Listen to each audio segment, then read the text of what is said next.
Hello dear students, welcome to you. मैं Arya class के अंतर्गत सभी विद्यार्थियों का बहुत बहुत स्वागत और अभिनंदन करता हूँ। डियर स्टूडेंट्स, कल की क्लास के अंतर्गत हमने कार्ल मार्क्स के संदर्भ में, जो कि वेस्टर्न पॉलिटिकल थिंकर्स के अंतर्गत आते हैं, उनके सामान्य जीवन परिचय के संदर्भ में आपने देखा था, उनकी महत्वपूर्ण कृतियों के बारे में देखा था। तो डियर स्टूडेंट्स, जो है वैज्ञानिक समाजवाद के नाम से जो पिता थे वो उसको कार्ल मार्क्स को जाना जाता है। वैज्ञानिक समाजवाद के पिता के नाम से किसको जाना जाता है? कार्ल मार्क्स को। कार्ल मार्क्स से पहले और भी समाजवादी विचारक हुए हैं, जैसे लुई ब्ला है, सेंट साइमन है, चार्ल्स फूरियर है और फ्रूदो है। इस तरह के समाजवादी विचारक हैं। उन्होंने जो है समाजवादी विचारों का प्रतिपादन किया, लेकिन उनके समाजवाद को जो है काल्पनिक समाजवाद जो है कहा जाता है। और उस संदर्भ में वेपर ने लिखा है कि कार्ल मार्क्स से पहले के जो समाजवादी थे कि उन्होंने सुंदर गुलाबों के फूलों की जो है कल्पना की, लेकिन इसके लिए जमीन तैयार नहीं की। डियर स्टूडेंट्स, मैं आपको बता दूं कि सुंदर गुलाब का जो मतलब है वो समाजवाद से, और समाजवाद को वास्तविक धरातल पर जो लाने का जो कार्य किया गया वो कार्ल मार्क्स के द्वारा किया जाता है। इसलिए जो है कार्ल मार्क्स ने न केवल आर्थिक विषमताओं का कारणों के बारे में बताया, बल्कि जो है समाजवाद को व्यवस्थित ढंग से जो है प्रतिपादित किया। और कार्ल मार्क्स के जो विचार थे, समाजवादी विचार, कार्ल मार्क्स के विचारों ने जो मार्क्सवादी जो विचारधारा है, जो कार्ल मार्क्स के विचारों पर जो है आधारित है, कार्ल मार्क्स की विचारधारा ने पूरी दुनिया में हलचल मचा दी। और मोस्टली रूप में जो है कि समाज का ऐसा कोई वर्ग नहीं बचा जो है कार्ल मार्क्स के विचारों से जो है प्रभावित नहीं हुआ। और कार्ल मार्क्स के विचारों से प्रभावित होकर के ही जो है विश्व में जो है क्रांतियां होती हैं, प्रथम अंतर्राष्ट्रीय श्रमिक संगठन की जो है स्थापना होती है। और जो है समाजवाद, तो डियर स्टूडेंट, समाजवाद आर्थिक और सामाजिक जो है दर्शन है, जो प्रमुख रूप से जो है उत्पादन और वितरण के जो साधन है उस पर जो है समाज के नियंत्रण की बात करता है। ठीक है, कि सामाजिक या सार्वजनिक क्या हो, नियंत्रण हो। और पूंजीवाद का प्रबल रूप से क्या करती है विचारधारा, विरोध करती है। ठीक है, हमने महत्वपूर्ण कृतियों के संदर्भ में देखा था कार्ल मार्क्स की जो महत्वपूर्ण जो कृति थी, जिसमें दास कैपिटल है, इसके अलावा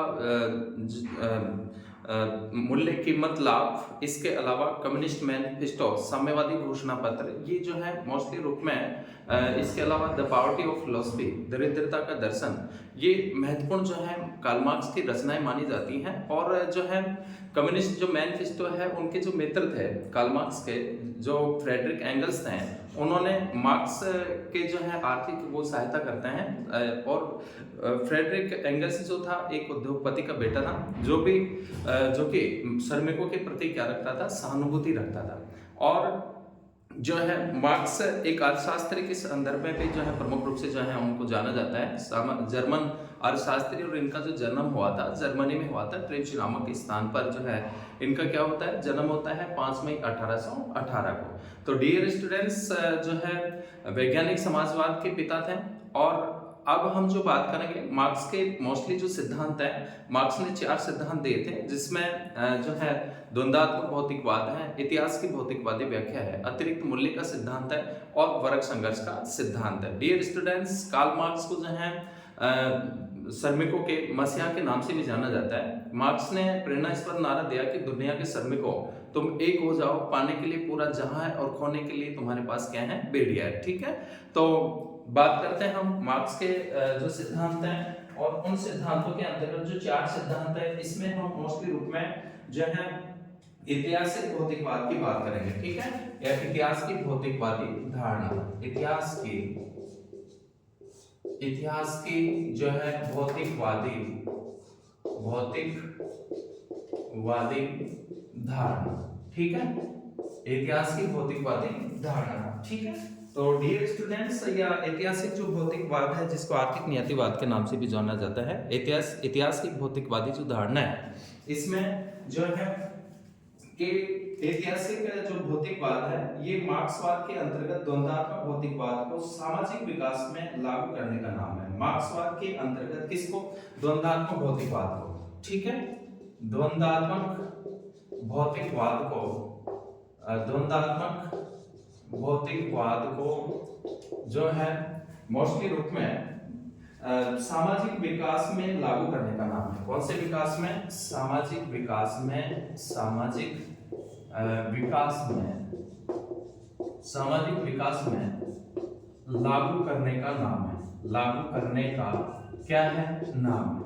डियर स्टूडेंट्स, हमने कल भी चर्चा की थी कि जो द्वंद्वात्मक जो भौतिकवाद है, द्वंद्वात्मक जो पद्धति है, मार्क्स ने हीगल से ग्रहण की थी और हीगल के विचारों का भी इनके ऊपर जो है मोस्टली रूप में प्रभाव था। जर्मन अर्थशास्त्रियों का भी इनके ऊपर प्रभाव पड़ा और जो भौतिकवाद है ये फायरबाख से इन्होंने लिया था। तो द्वंद्वात्मक भौतिकवाद को सामाजिक विकास में लागू करने का जो है नाम है ऐतिहासिक भौतिकवाद। और जो ऐतिहासिक भौतिकवाद की मुख्य जो विशेषता यह है कि उत्पादन पद्धति समाज के विकास में, किसके विकास में?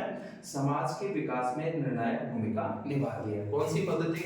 उत्पादन पद्धति। उत्पादन पद्धति जो है सामाजिक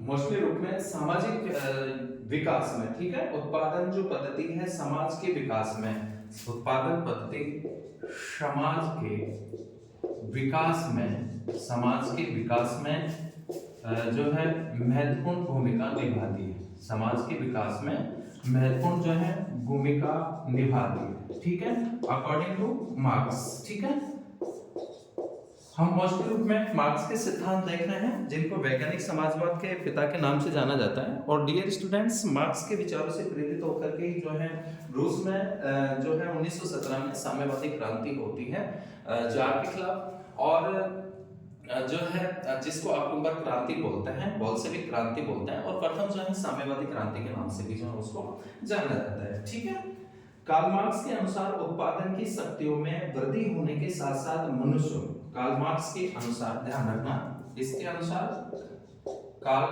मार्क्स के अनुसार, कार्ल मार्क्स के अनुसार जो है उत्पादन की शक्तियों में वृद्धि होने के साथ साथ, उत्पादन की शक्तियों में, उत्पादन की शक्तियों में जो है वृद्धि होने के साथ साथ, उत्पादन की शक्तियों में वृद्धि होने के जो है साथ साथ, वृद्धि होने के साथ साथ जो है मनुष्यों के संबंध में भी परिवर्तन आता है। मनुष्यों के जो है संबंधों में भी, मनुष्यों के संबंधों में भी जो है परिवर्तन आता है। मनुष्यों के संबंधों में भी क्या आता है? परिवर्तन आता है। ठीक है, अकॉर्डिंग टू मार्क्स। तो मार्क्स के मोस्टली रूप में जो हम सिद्धांत की बात करते हैं, कर रहे हैं, इतिहास की भौतिकवादी धारणा की बात कर रहे हैं, और द्वंद्वात्मक भौतिकवाद को सामाजिक विकास में लागू करने का जो नाम है वो इतिहास का भौतिकवादी धारणा है। ठीक है, उत्पादन पद्धति समाज के विकास में जो है महत्वपूर्ण भूमिका निभाती है, और कार्ल मार्क्स के अनुसार उत्पादन की शक्तियों में वृद्धि होने के साथ साथ मनुष्य के संबंधों में भी क्या होता है? परिवर्तन होता है। ठीक है, तो डियर स्टूडेंट्स, जो इतिहास की जो व्याख्या करते हैं मार्क्स जो है मोस्टली रूप में, उसमें एक तो अवस्था और जो है उत्पादन के साधन, और इसके अलावा जो है उत्पादन में संबंध, उत्पादन के संबंध। तो आपको ध्यान देना है इतिहास की जो भौतिकवादी व्याख्या है और इतिहास की जो अवस्थाएं बताई हैं डियर स्टूडेंट्स, जो है मार्क्स इतिहास को 6 युगों में बांटता है। कितने युगों में बांटता है? 6 युगों में। कितने युग बताए हैं मार्क्स ने? इतिहास के 6 युग बताए हैं। ठीक है, जिसमें बात कर रहे हैं इतिहास की व्याख्या, इतिहास की व्याख्या। डियर स्टूडेंट्स, अतीत की जो घटनाएं होती हैं, अतीत की क्रमबद्ध घटनाओं का संकलन जो है क्या कहलाता है? पूर्व घटनाओं का संकलन क्या कहलाता है? इतिहास कहलाता है। ठीक है, और इतिहास की जो व्याख्या की है कि किस प्रकार से जो है युग रहे हैं, इस एक तो हम बात करेंगे अवस्था की। किसकी बात करेंगे? अवस्था की। ठीक है, इतिहास की जो व्याख्या है उसके अंतर्गत अवस्था की, उसके बाद में उत्पादन पद्धति, उत्पादन पद्धति। ठीक है, उत्पादन पद्धति, और उत्पादन पद्धति के अंतर्गत बात करेंगे उत्पादन के साधन और उत्पादन के संबंध। एक तो जो है उत्पादन के साधन, और एक आ जाएगा उत्पादन के संबंध, उत्पादन के जो है संबंध। तो विद्यार्थियों, सबसे पहले जो अवस्था इन्होंने बताई वो आदिम साम्यवादी अवस्था। कौन सी अवस्था माना है इन्होंने?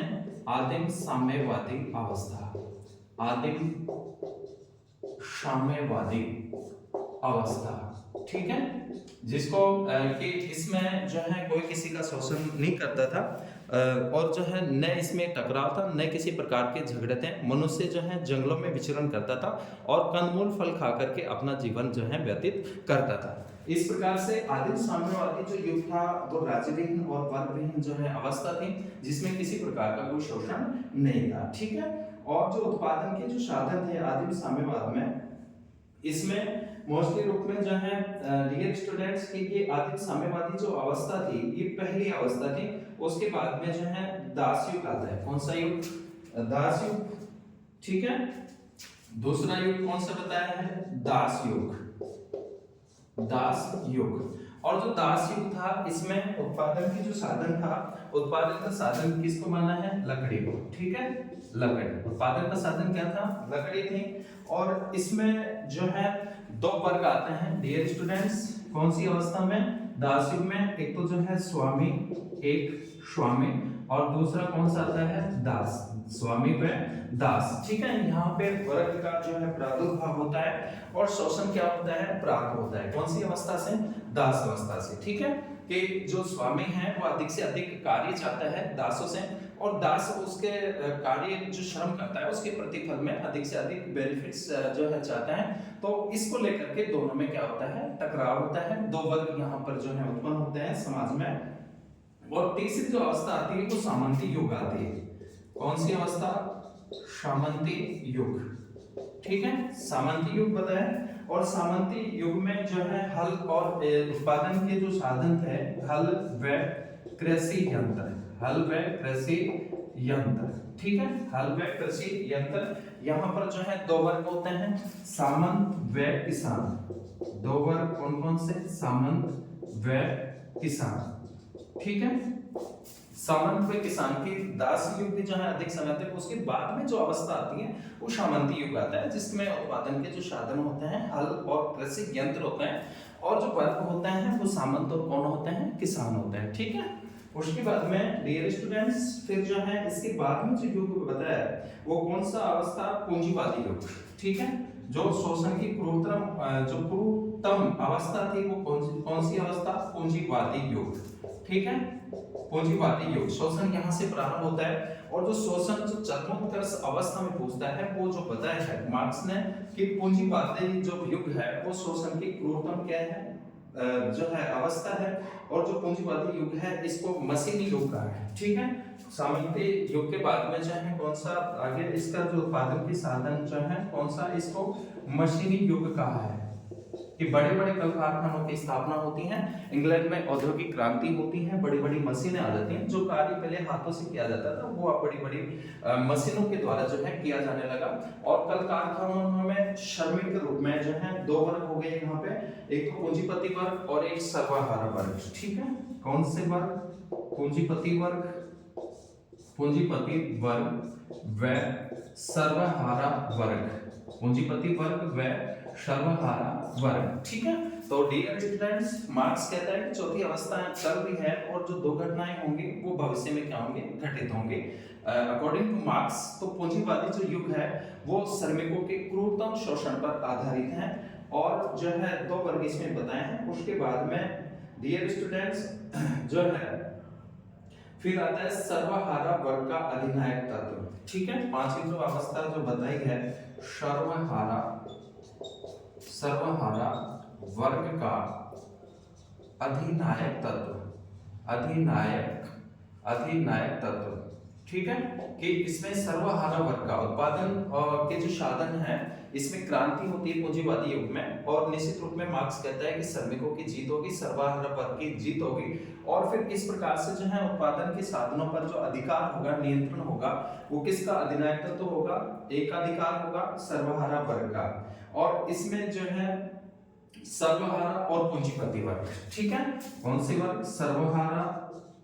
सर्वहारा श्रमिक वर्ग को कहते हैं सर्वहारा वर्ग व पूंजीपति वर्ग, ठीक है। सर्वहारा व पूंजीपति वर्ग। और लास्ट में जो बताया जो है साम्यवाद। ठीक है, ये छठी जो अवस्था आएगी वो कौन सी आएगी, इतिहास की साम्यवाद, जो कि वर्गविहीन होगी और राज्यविहीन होगी। ठीक है, वर्गविहीन राज्यविहीन, कोई किसी का शोषण करने वाला नहीं होगा। ठीक है, तो डियर स्टूडेंट्स, जो है इतिहास की जो भौतिकवादी व्याख्या है, मार्क्स जो है द्वंद्वात्मक भौतिकवाद को सामाजिक विकास में जो है क्या करता है, लागू करता है। और लागू करने का जो नाम ही है वही क्या कहलाता है, ऐतिहासिक भौतिकवाद। और इसकी जो मुख्य विशेषता है कि उत्पादन पद्धति समाज के विकास में जो है निर्णायक जो है क्या निभाती है, भूमिका निभाती है, जिसके परिणाम स्वरूप जो है परिवर्तन होते हैं।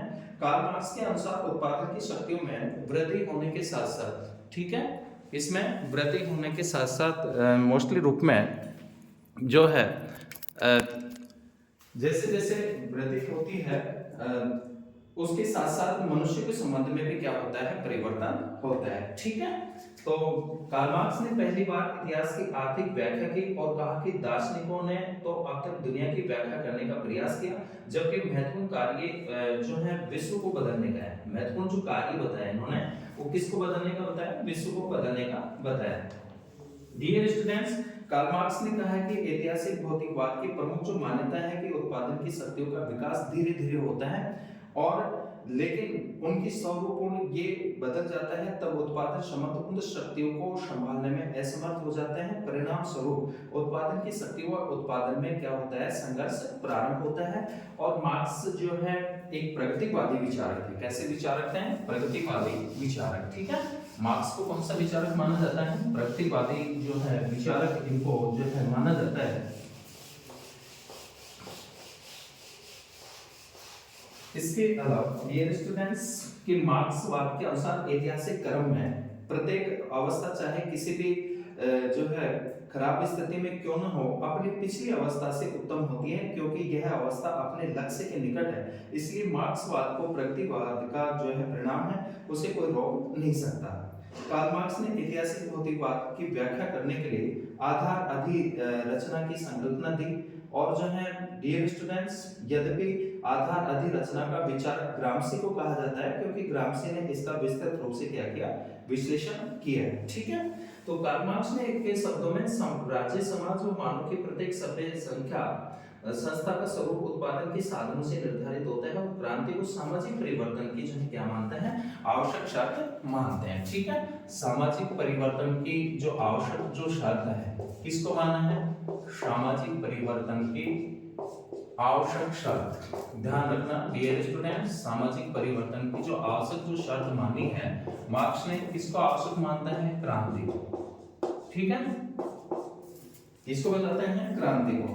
अब हम जो बात करते हैं मार्क्स के वर्ग संघर्ष के सिद्धांत की बात करेंगे। ठीक है, ये इतिहास की भौतिकवादी व्याख्या थी। उसके बाद में डियर स्टूडेंट्स जो है इसके माध्यम से मार्क्स ने साम्यवाद के आह्वान की जो है घोषणा की कि इस प्रकार से जो है साम्यवाद स्थापित होगा, समाजवाद जो है क्या होगा, स्थापित होगा। इसके माध्यम से इतिहास की भौतिकवादी व्याख्या के माध्यम से। ठीक है, अब बात करते हैं अपन कार्ल मार्क्स के वर्ग संघर्ष का सिद्धांत। कार्ल मार्क्स के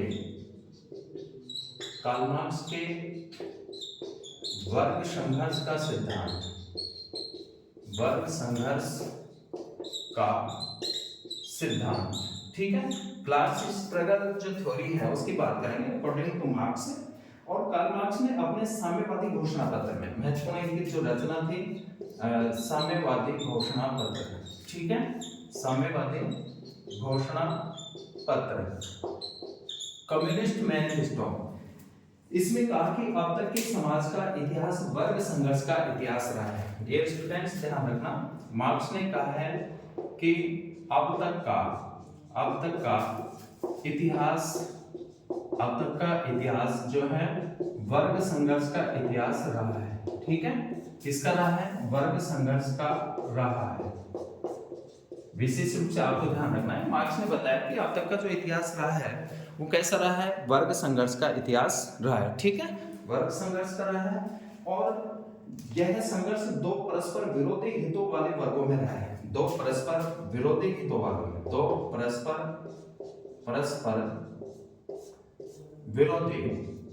परस्पर विरोधी हितों वाले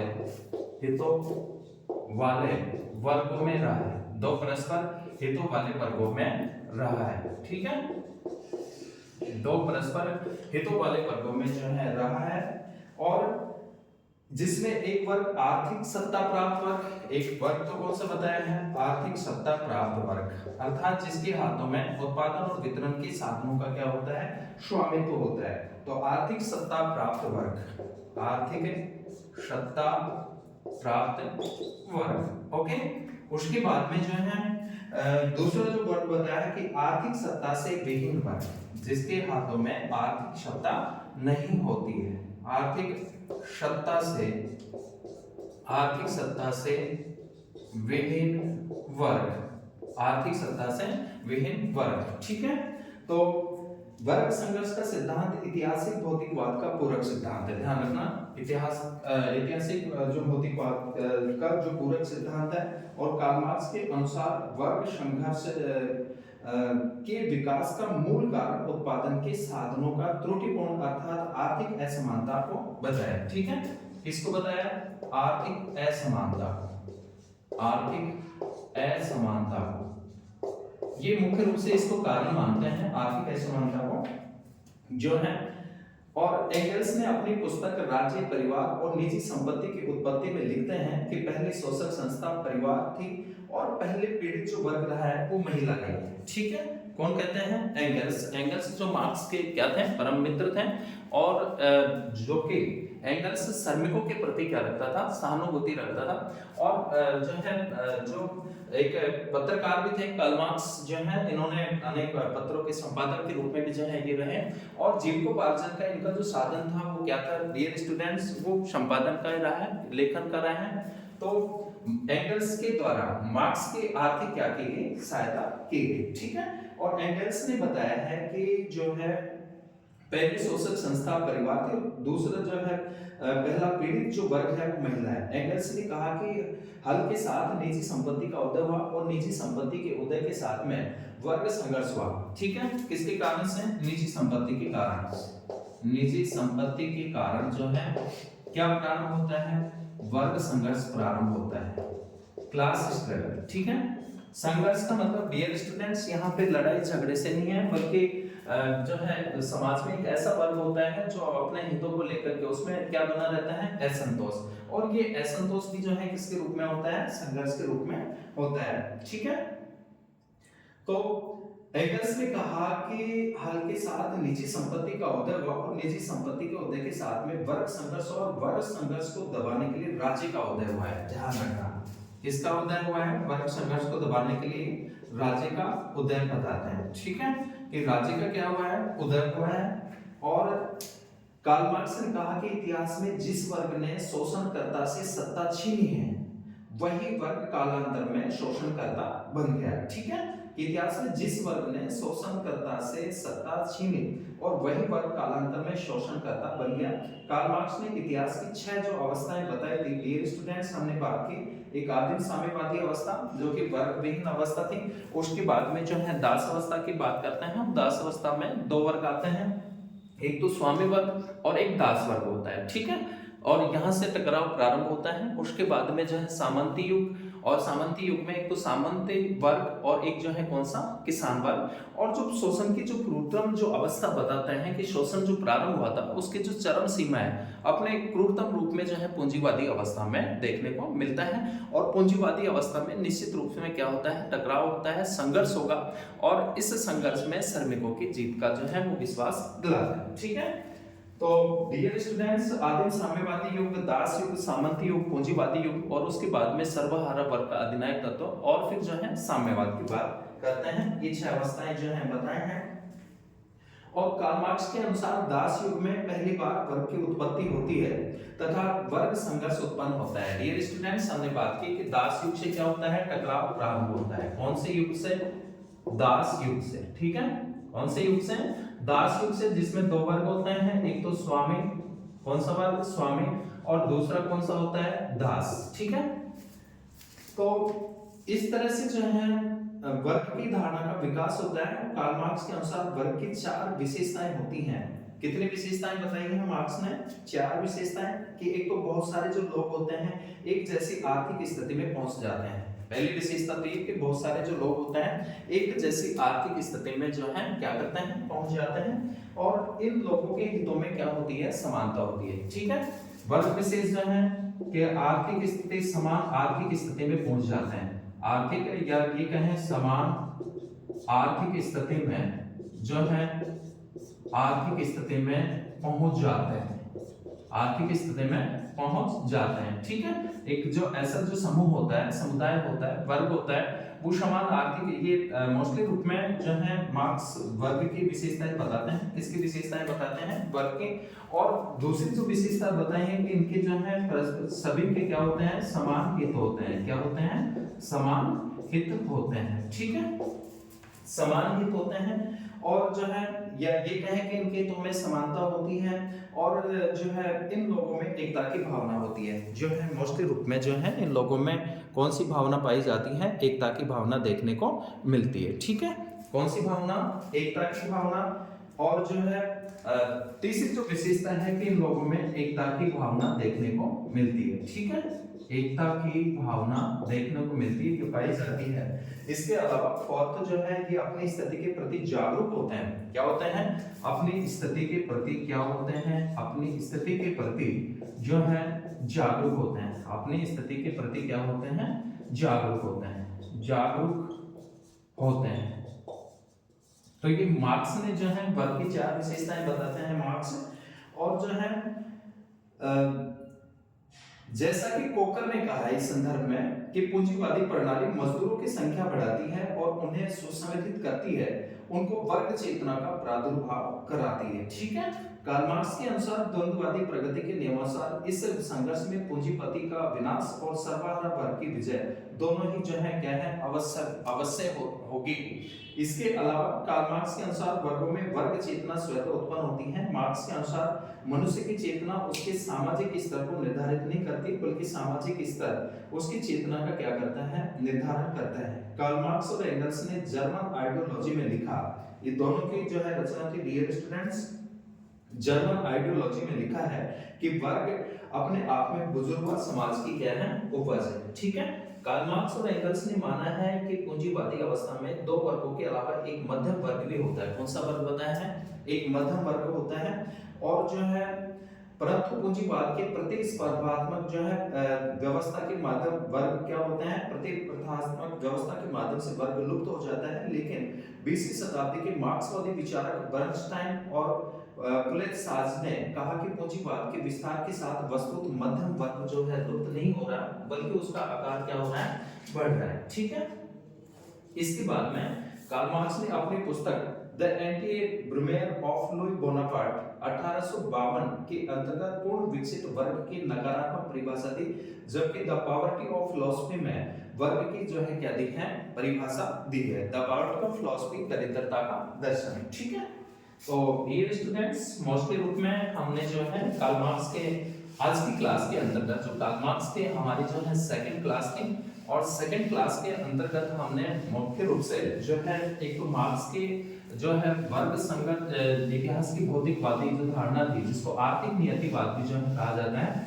उसके संदर्भ में हमने प्रमुख बातें देखी हैं मार्क्स के विचारों के संदर्भ में। और जो है एक वर्ग संघर्ष का सिद्धांत। अब हम बात करते हैं क्रांति संबंधी विचार। मार्क्स के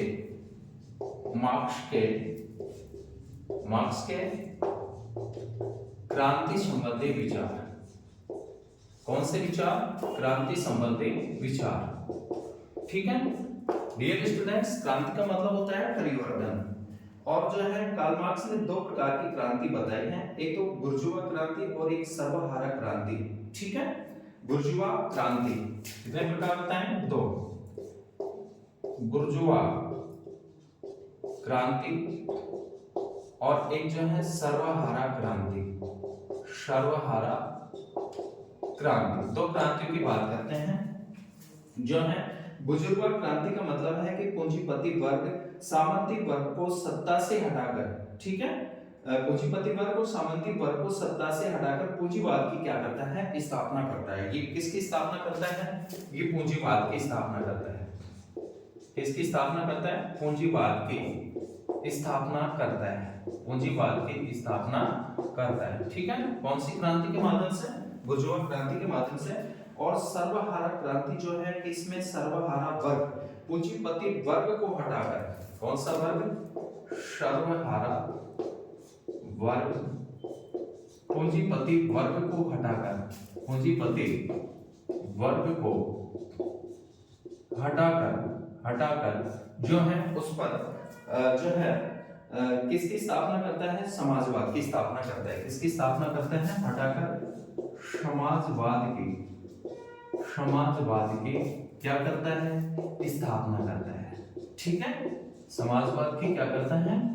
स्थापना करता है। तो डियर स्टूडेंट्स, दो क्रांति की बात करते हैं, कार्ल मार्क्स, और जो है जिसमें बुर्जुआ क्रांति की पूंजीवाद की स्थापना करता है, और जो सर्वहारा जो क्रांति है वो पूंजीपति वर्ग को हटाकर के समाजवाद की क्या करता है? स्थापना करता है। ठीक है, इसके बाद में जो है कि कार्ल मार्क्स ने कहा है कि सामाजिक क्रांति से अभिप्राय जो है समाज के राजनीतिक, आर्थिक और बौद्धिक जीवन में मौलिक परिवर्तनों से है। ठीक है, इसका जो अभिप्राय बताया सामाजिक क्रांति का, इस सामाजिक क्रांति का जो अभिप्राय है अकॉर्डिंग टू मार्क्स, सामाजिक क्रांति का अभिप्राय, सामाजिक क्रांति का जो अभिप्राय बताया है कि समाज के राजनीतिक, आर्थिक, समाज के राजनीतिक, आर्थिक व जो है बौद्धिक, समाज के आर्थिक जो है राजनीतिक, आर्थिक, ये बौद्धिक जो है जीवन में मौलिक परिवर्तनों से, बौद्धिक जीवन में जो है मौलिक परिवर्तनों से है, मौलिक परिवर्तनों से है। किससे है?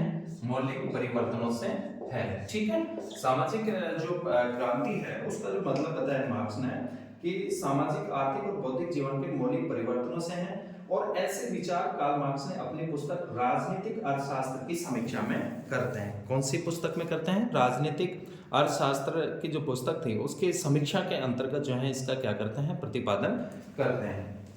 ठीक है, सामाजिक क्रांति संबंधी विचार मार्क्स ने फ्रांसीसी परंपरा से लिए हैं। कहां से लिए हैं? फ्रांसीसी परंपरा से। सामाजिक विचार कहां से? फ्रांसीसी परंपरा से। ध्यान रखना डियर स्टूडेंट्स, फ्रांसीसी परंपरा से जो है इन्होंने लिए हैं। और जो है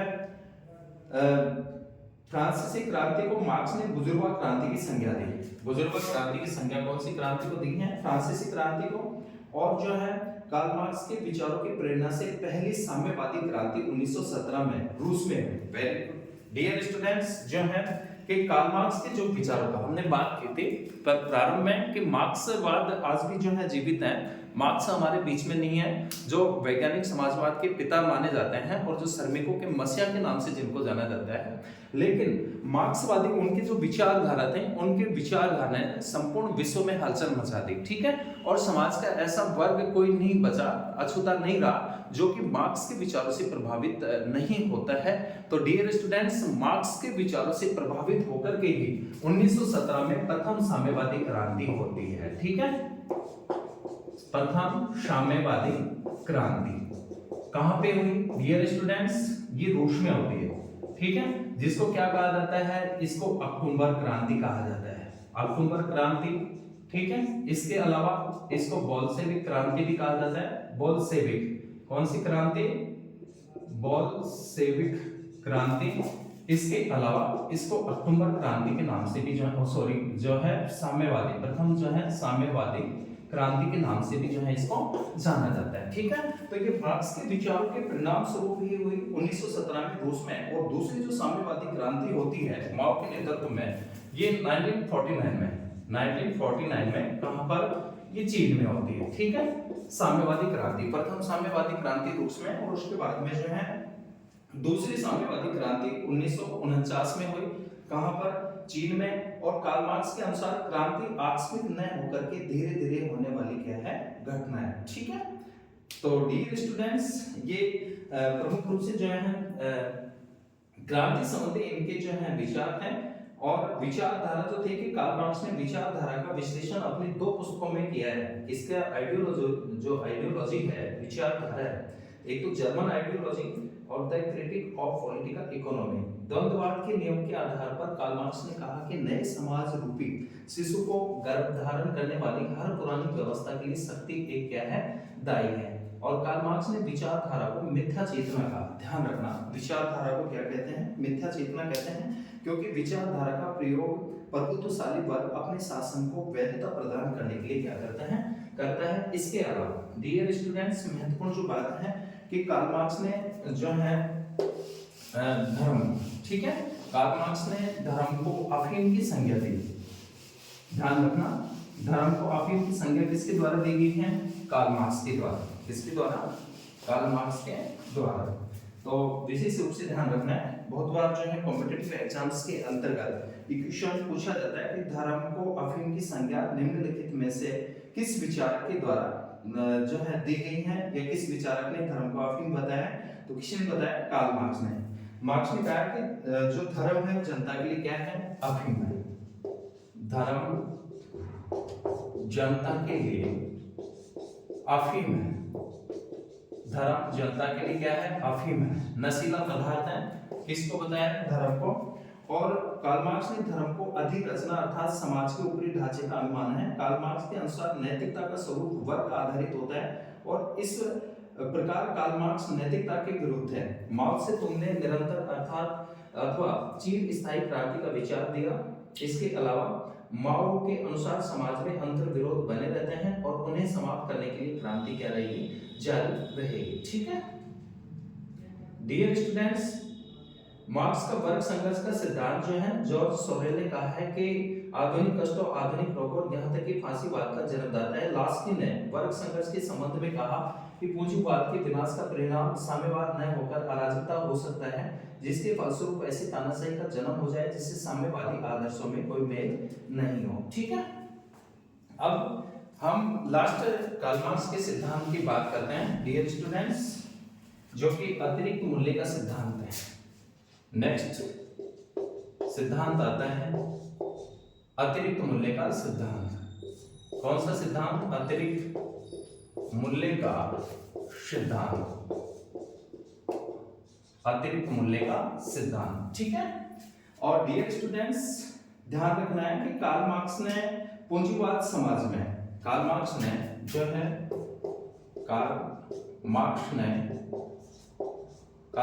ने पूंजीवादी समाज, कौन सा समाज, पूंजीवादी समाज, पूंजीवादी समाज में पूंजीपतियों द्वारा, पूंजीवादी समाज में पूंजीपतियों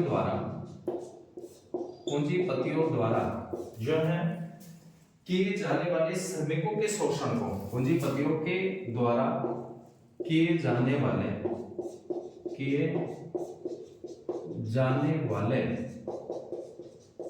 शोषण को, किसको, शोषण को, पूंजीपतियों के द्वारा जो श्रमिकों का क्रूरता जो शोषण किया जाता है, शोषण को जो है स्पष्ट करने के लिए, पूंजीपतियों के द्वारा किए जाने वाले शोषण को स्पष्ट करने के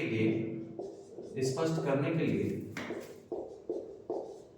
अतिरिक्त मूल्य का सिद्धांत दिया। अतिरिक्त मूल्य का जो है सिद्धांत दिया, अतिरिक्त मूल्य का क्या दिया, सिद्धांत दिया। ठीक है, ध्यान रखना है डियर स्टूडेंट्स के मोस्टली रूप में मार्क्स के जो है 4 सिद्धांत माने जाते हैं, जिसमें इतिहास की भौतिकवादी व्याख्या, जिसको आर्थिक नियतिवाद के नाम से भी जाना जाता है, उसकी हमने बात की है आज की क्लास के अंतर्गत। इसके अलावा कार्ल मार्क्स के जो है वर्ग संघर्ष के सिद्धांत की हमने बात की है, और जो है उसके अलावा हमने जो है अब बात जो हम कर रहे हैं अतिरिक्त मूल्य के सिद्धांत की बात कर रहे हैं। ठीक है, तो अतिरिक्त मूल्य का जो सिद्धांत है, इसके माध्यम से मार्क्स ये समझाना चाहता है कि किस प्रकार से पूंजीवादी जो व्यवस्था होती है, अवस्था होती है, उसमें श्रमिकों का कैसे शोषण किया जाता है, उसको स्पष्ट करने के लिए कार्ल मार्क्स ने जो है अतिरिक्त मूल्य के सिद्धांत का क्या किया है, प्रतिपादन किया। ठीक है, कार्ल मार्क्स ने इसे ब्रिटिश अर्थशास्त्रियों से ग्रहण किया। ध्यान रखना डियर स्टूडेंट्स, इस सिद्धांत को जो है कार्ल मार्क्स ने इस सिद्धांत को कार्ल मार्क्स ने ब्रिटिश अर्थशास्त्रियों से ग्रहण किया है। ठीक है, किसे ग्रहण किया है? ब्रिटिश अर्थशास्त्रियों से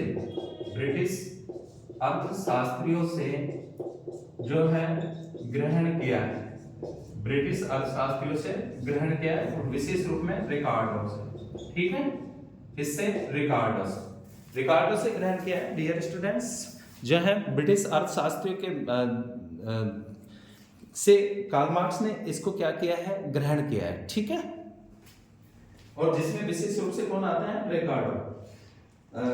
अतिरिक्त मूल्य का सिद्धांत मूल्य के श्रम सिद्धांत पर आधारित है।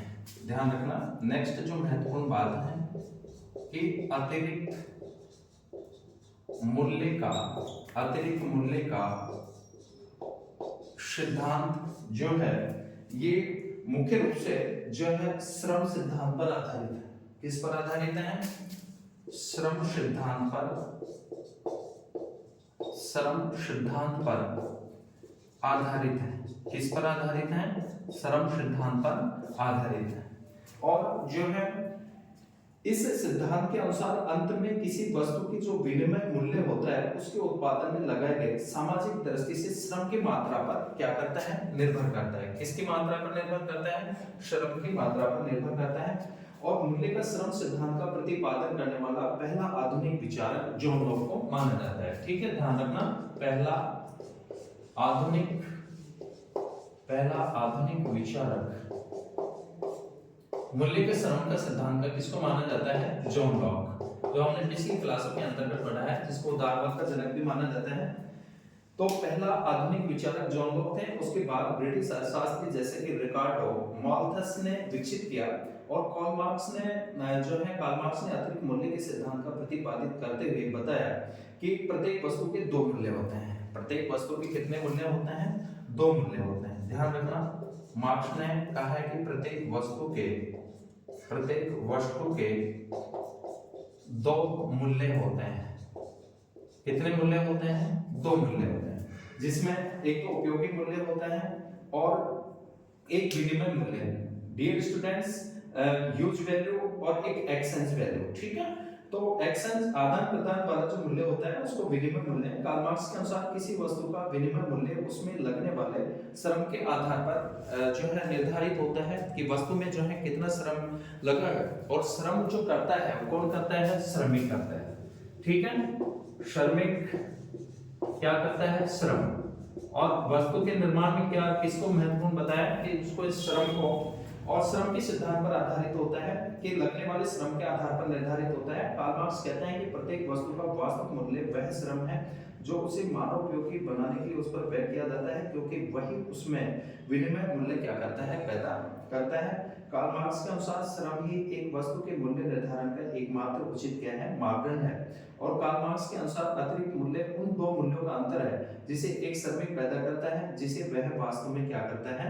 प्राप्त करता है। ठीक है, डियर स्टूडेंट्स, कार्ल मार्क्स इसको उदाहरण के माध्यम से भी जो है समझाते हैं कि कोई जो श्रमिक होता है, श्रमिक जैसे 8 घंटे कार्य करता है। श्रम कितने घंटे करता है? 8 घंटे क्या करता है? कार्य करता है। ठीक है, और 8 घंटे में वह एक 80 रुपए की दर का क्या करता है? निर्माण करता है। ठीक है, अब जो पूंजीपति होता है उसको जो देता है पारिश्रमिक के रूप में वो 50 रुपए देता है। तो 50 और 80 के बीच में जो अंतर आ रहा है कितने का आ रहा है? 30 रुपए।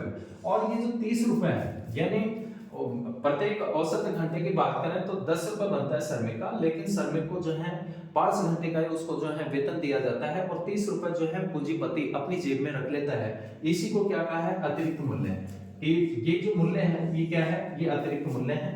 इसके अलावा पेन के उदाहरण के माध्यम से भी समझाते हैं कि जो है पेन की जो सामग्री है वो जो है 10 रुपए की आती है, और उस पे बनाने वाले श्रमिक को जो है 3 रुपए दिए जाते हैं। 10 और 3 कितने हो गए? 13 रुपए।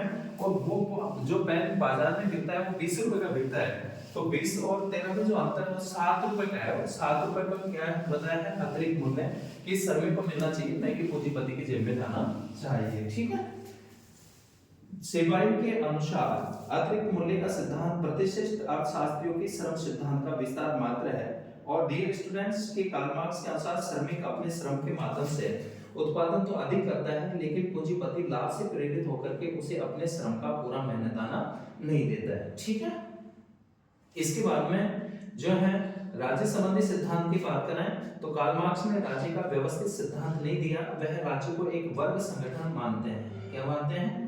वर्ग संगठन। और कार्ल मार्क्स के अनुसार राज्य समाज में वर्गों की उत्पत्ति के साथ सत्ताधारी वर्ग के हितों की रक्षा करने की आवश्यकता से उत्पन्न हुआ है और वह उसके हितों की रक्षा के उद्देश्य से बना हुआ है। ठीक है। तो डियर स्टूडेंट्स जो है राज्य एक वर्ग उत्पत्ति है, वह तब तक बना रहेगा जब तक कि समाज में वर्ग रहेंगे। तो इसके अलावा मार्क्सवादियों के अनुसार राज्य वर्ग शोषण का क्या है? यंत्र है। ठीक है। राज्य को क्या माना है? शोषण का यंत्र माना है। और राज्य के जो है उत्पत्ति के संबंध में लेनिन ने के शब्दों में कि राज्य एक वर्ग दूसरे वर्ग का शासन बनाए रखने का एक शक्तिशाली यंत्र हथियार है। इस प्रकार राज्य संपूर्ण जनता का नहीं अपितु आर्थिक रूप से प्रभुत्वशाली वर्ग का क्या करता है? प्रतिनिधित्व करता है। ठीक है। तो ये प्रमुख रूप से जो है राज्य का भी क्या करते हैं? विरोध करते हैं। और इससे विभिन्न प्रकार के राज्य में सरकार भी भिन्न भिन्न प्रकार की थी, क्योंकि उनका स्वरूप हर देश की विशिष्ट ऐतिहासिक अवस्था और उनकी परिस्थितियों पर क्या था? निर्भर था। डियर स्टूडेंट्स, दास राज्य में कई प्रकार की सरकारें थी, जैसे राजतंत्र, कुलीन तंत्र व जनतंत्र। और सामंती राज्य में राजतंत्र व गणतंत्र। पूंजीवादी राज्य में अधिकतर गणतंत्र के रूप में, उदाहरण जैसे अमेरिका, फ्रांस, इटली आदि। कार्ल मार्क्स के अनुसार समाज के विकास के साथ राज्य के प्रकार और रूप भले ही बदल जाए, पर उसकी मुख्य विशेषताएं शोषण में अंतर नहीं पड़ता है।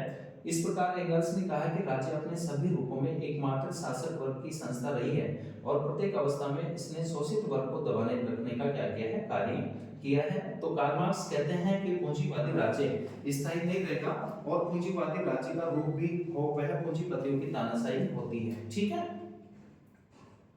उसके बाद में डियर स्टूडेंट्स जो है बात करते हैं सर्वहारा वर्ग का अधिनायक तत्व। जो छठी जो अवस्था बताई मार्क्स ने, पांचवी, कि पूंजीवादी युग में सर्वहारा वर्ग के द्वारा की जाने वाली क्रांति उद्देश्य वर्ग विहीन व राज्य विहीन समाज की स्थापना करना था, परंतु यह समाज क्रांति के तुरंत बाद ही जो है स्थापित नहीं होगा। और विशेष रूप से ध्यान रखना है कि पूंजीवादी राज्य व साम्यवादी समाज के बीच की संक्रमणकालीन जो अवस्था है वो सर्वहारा वर्ग का क्या होगा? अधिनायक तत्व होगा। और सर्वहारा के अधिनायक तत्व का विचार कार्ल मार्क्स की रचना गोथा कार्यक्रम में निहित है। इसलिए कार्ल मार्क्स कहते हैं कि सर्वहारा का अधिनायक तत्व गुणात्मक रूप से नए प्रकार का राज्य है जो पहले वाले राज्यों से क्या है? भिन्न है। ठीक है। तो डियर स्टूडेंट्स, आज की क्लास के अंतर्गत हमने जो कार्ल मार्क्स के मोस्टली जो है जो सिद्धांत बचे हुए थे और उनके संदर्भ में बात की। डियर स्टूडेंट्स, नेक्स्ट क्लास के अंतर्गत हम नए टॉपिक के साथ में जो है बात करेंगे। तो तब तक सभी विद्यार्थियों का जो है मैं बहुत बहुत धन्यवाद। सभी को थैंक यू।